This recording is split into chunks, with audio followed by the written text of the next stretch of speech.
to Bad Larry. When in doubt, head off into outer space. And that's where we're heading, folks, so buckle up. What's up, everyone? Welcome to the Bad Larry Kingdom. I'm your host, Bad Larry, and today we are exploring X Factor number 43.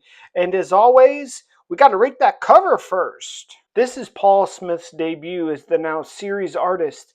And if I'm taking over a series, one as big as X Factor at the time, I'm going to make that first cover, something spectacular. But we get this. You all know how I feel about looking at the backside of characters on the cover. Inside pages are fine, following the action just behind the characters. I'm okay with it, but not on the cover. Besides the main characters, the scenery and the background, it's all too confusing. It's nearly a fail for me, 60%. But let me know what you think down in the comments. In the last issue, the X Factor team journeyed off to London, England. And I thought, what the heck are they doing way out there? Louise Simon said, "Oh, you think sending the team to London was way out there? Well then, hold on to your britches, buddy, because we're going Star Trek, people. Journey to a land far, far, far away." The AI ship is sentient, but informs the team they are heading out to outer space and there isn't anything it can do. The ship is being drawn by a powerful force and the AI can't override it. However, it does create a little dome to protect the air so X Factor can breathe. And what does Marvel Girl do? She sees space and, like a little kid, just blasts through the dome, risking everyone's lives so she can dilly-dally floating around out in space. Everything that isn't locked down on the ship is being sucked out by the vacuum of space. What was Jean thinking? When I first read this issue, I was so annoyed at Jean Grey. Like, what the F? Why is she being so reckless? But give her a bit of grace, I'll explain it all in a sec. Archangel is the only other flyer, so he attaches a big cable to his feet and goes after Marvel Girl. And he has to do this quickly as neither can breathe out there in space. Before Marvel Girl completely passes out, she says the name Madeline. But why? As Archangel secures the now unconscious Marvel Girl, Beast uses his super strength to reel them both back in against the forces of the vacuum, trying to suck them all out into space, while Cyclops clears all the debris floating around. As soon as Archangel and Marvel Girl are back inside the dome, Iceman creates a temporary little ice patch to allow the ship to permanently fix the hole. But now, Marvel Girl got some splaining to do. I do feel sympathy for Jean Grey. It seems like she is always under attack, being cloned, being possessed. She's always dealing with something that's unique to just her, regardless of political ideologies, okay? Which side you're on, I don't really care. But Marvel Girl reminds me of President Trump. He's always the focus. He's always under attack, either by the media or by actual attackers. So, how is Jean and Trump similar? They are both immensely powerful, and because of this power, they are the focus of people trying to use that power, steal the power, or destroy the power. Because Marvel Girl has such great potential, she's always the target of people or entities like the Phoenix Force wanting to control her or use her for their purposes. It would be exhausting being Jean Grey. In this case, the part of the Phoenix remnant inside Jean got triggered by seeing space. It remembered flying around willy-nilly in space, and then Madeline Pryor's psyche drove her to act on that trigger, knowing Jean couldn't survive in space, essentially trying to kill the three off. This is what Jean Grey must deal with day in and day out. Cyclops tries to console her, saying it's because she's so awesome that these things wanted her because, it's all the good things in her, but Jean's in her emo mode right now. Beast is trying to figure everything out on the computer, but it's giving him no solutions. When he looks up and is shocked, he gets everyone's attention. Y'all better look up at this. The ship is now traveling through hyperspace. Warp speed, Captain. Only Marvel Girl has experienced this when she was Phoenix. But could you imagine first jettisoning through space and then traveling at hyperspeed? It would be the craziest thing you'd ever seen or done. I like how this experience is written and portrayed, as it would be a big deal.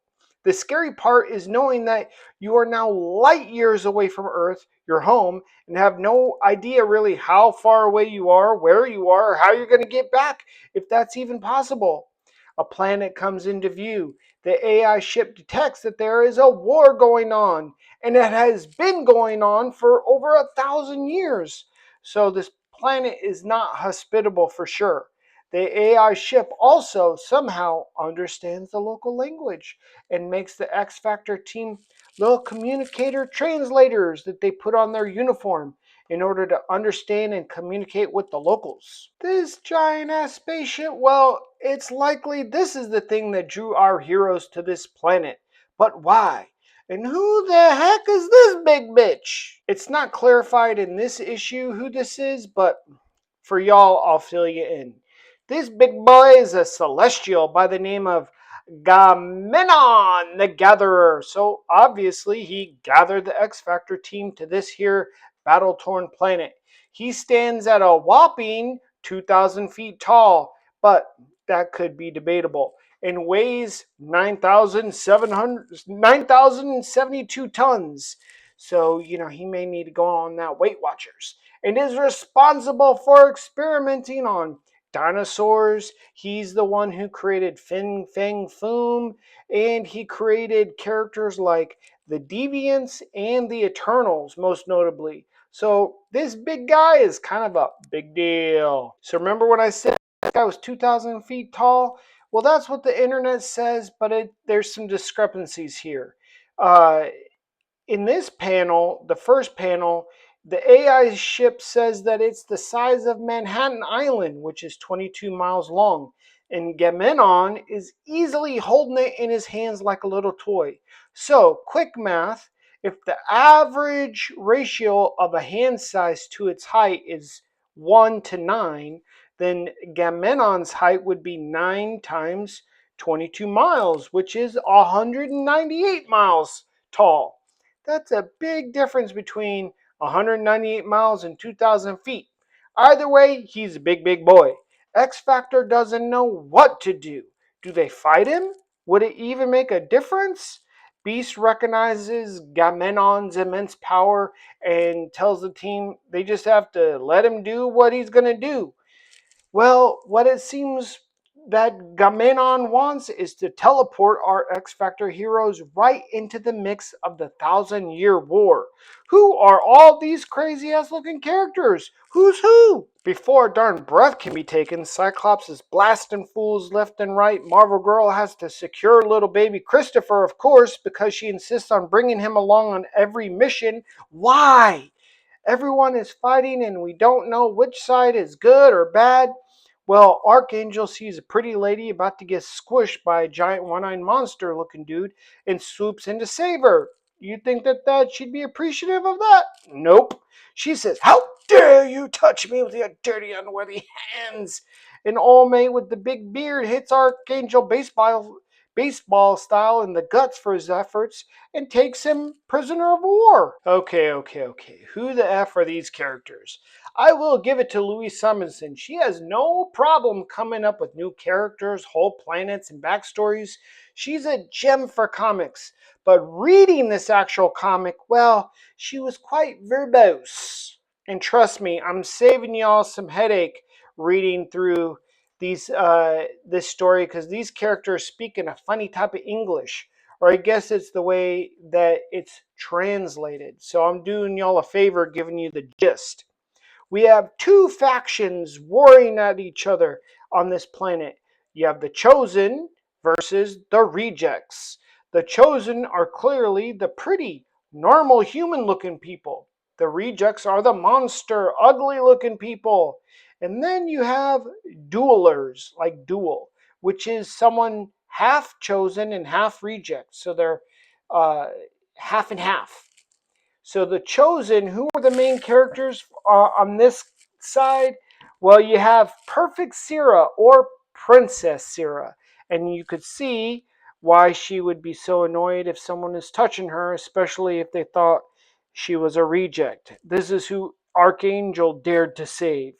Well, Sierra, perfect Sierra, Princess Sierra, she can fly. She has telepathic abilities and some mind control in there as well. The big bearded fella who then took Archangel prisoner, he's called Lord Rask. And he has some magnetic powers that he can magnetic blast and force fields. And then we have Lev. She is basically the female Human Torch. She is also a dueler, half breed, half chosen and half reject. The other two that are named are Jack and Swen. These guys die, were basic foot soldiers or warrior types. The rejects have two main characters in this issue, which are Zarka, this lady with the one big eye.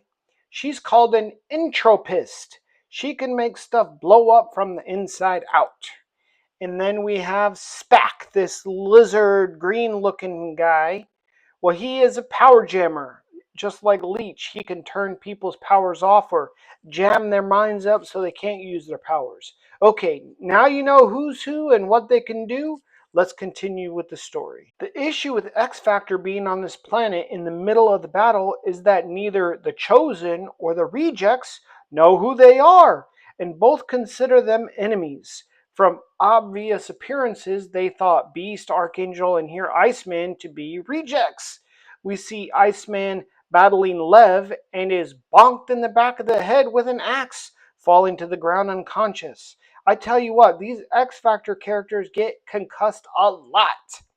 Some rejects surround Marvel Girl, thinking she is part of the Chosen, obviously because she looks like a normal human, and is surrounded. The rejects quickly discover Marvel Girl is overpowering them all, and then they call in Spack, the jammer, to jam Marvel Girl's mind and shut down her powers. All the while, little baby Christopher is wandering around the battlefield unprotected. And it looks like the giant celestial Gamenon is slowly making his way from outer space to land on this war-torn planet. Cyclops is blasting away at rejects and comes across one that can also shoot blasts from its eyes. Looks like Cyclops' blasts do nothing to the reject, while the reject's blasts launch Cyclops back a good ways. Cyclops is experiencing his own medicine, as they say. Closer and closer, Gamenon approaches the land. Everyone better scram. This big bitch will squish everyone with its big feet. We quickly move to Beast and we see the rejects and the Chosen collect battle points. This is a weird planet, man. A warrior of the Chosen has Zarka in a headlock. Bad idea. Zarka uses her powers to blow this poor fella's head up from the inside out. Nasty. I am surprised they even showed the aftermath.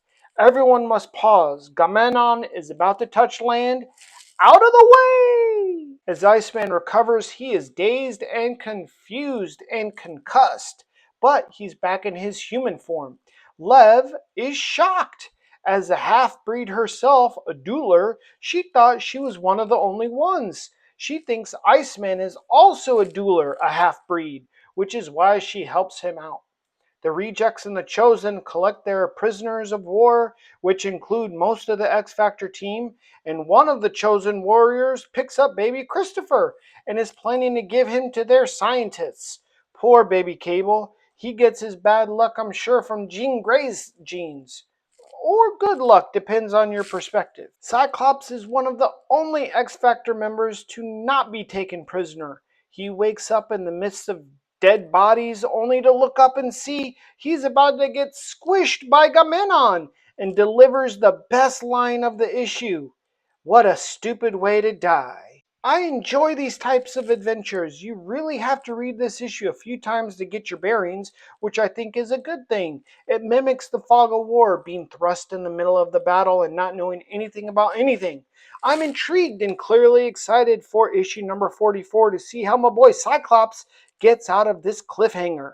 But until then, make sure to subscribe, hit that like button for your boy Bad Larry, and be good to one another. Peace.